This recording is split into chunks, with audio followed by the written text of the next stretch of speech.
currency is going to take care of itself? Let's find out what the markets say. At the moment, there's a slight bid back to the dollar against the euro, and it's firmer against most of the major pairs. Aussie dollar is an interesting one. People are talking about parity there at some stage, but it's not finding that bid just yet. Euro dollar, as I talked about, though, is the euro suspiciously strong here, even as we get a little bit of safe haven flows into the bucket. Still trading at 149.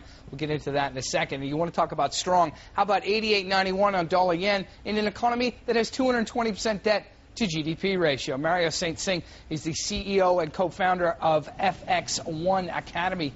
He joins us live. Are we looking at a pivot point, Mario, for the dollar now that risk aversion seems to be all the rage, at least for the last 3 or 4 days? Well, here's what I think. We're seeing some support now on the dollar index at 75. So what's going to happen really on the dollar yen? I don't see a lot of movement on the dollar yen. But basically, as we see the dollar is going to bounce up, and you have just mentioned something on the Aussie dollar right there.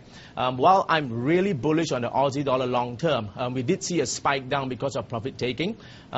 I do see the dollar yen testing the lows of 87 right down, I think, somewhere in July 2008. So that's about a year and a half back. I do see the dollar having a strong bounce in the near short term, but really in the long term, I see it going all the way down.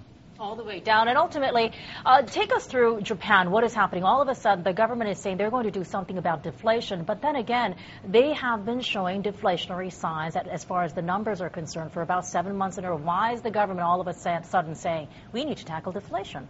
Absolutely. Well, here's the thing, Chloe. See, in Japan, no one in all the traders, no one really knows what to do with Japan right now. They're all trying to just crunch in all the numbers right now. But really, okay, we're just going to look at the GDP figures. GDP figures have been really good the last couple of quarters for Japan. Exports have been up. But really, a lot of people say that could have been a one-off.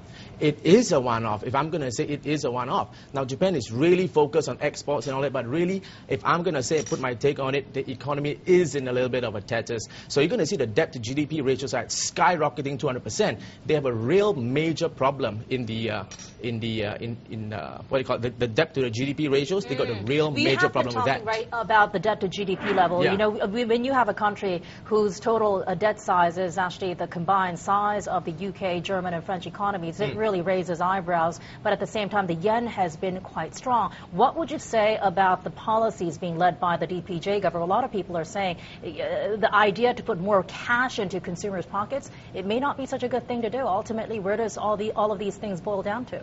Well, with the new party taking over, everyone is really looking now at the new Minister of Finance, Mr. Fuji. So while he really supports a low yen at this point of time, to help their exports and all that, but really his stance is just trying to move towards a high Japanese yen. So we're all looking at that. Traders are all over the world looking at that.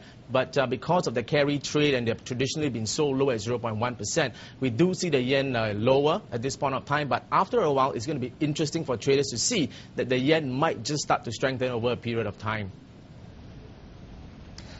Mario, if this is indeed a liquidity-induced carry trade that emanates from the dollar, can we assume that sinking asset prices are going to be the indicator of a dollar rebound?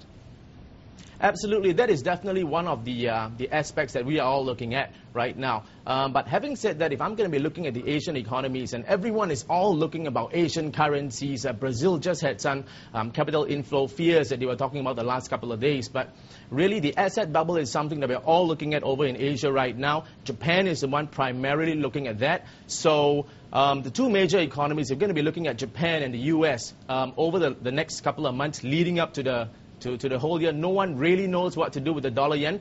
But having said 2010 come aboard, we're really going to see the dollar take a sharp dip all the way down. Japan is really going to start picking up in terms of the foreign exchange rate right there. Mario, let's get away from that and then just briefly, if we can, touch upon the sterling, suspiciously high in my mind at 166. Yeah. How is that going to move between now and the end of the year? Well, you got me there.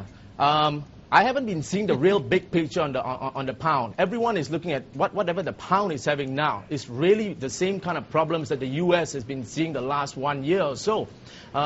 The pound has edged a lot higher. Actually, recently it's about 1.68. It's dropped about, say, 200 pips, about 1.66. So it has a really nice double top forming over there.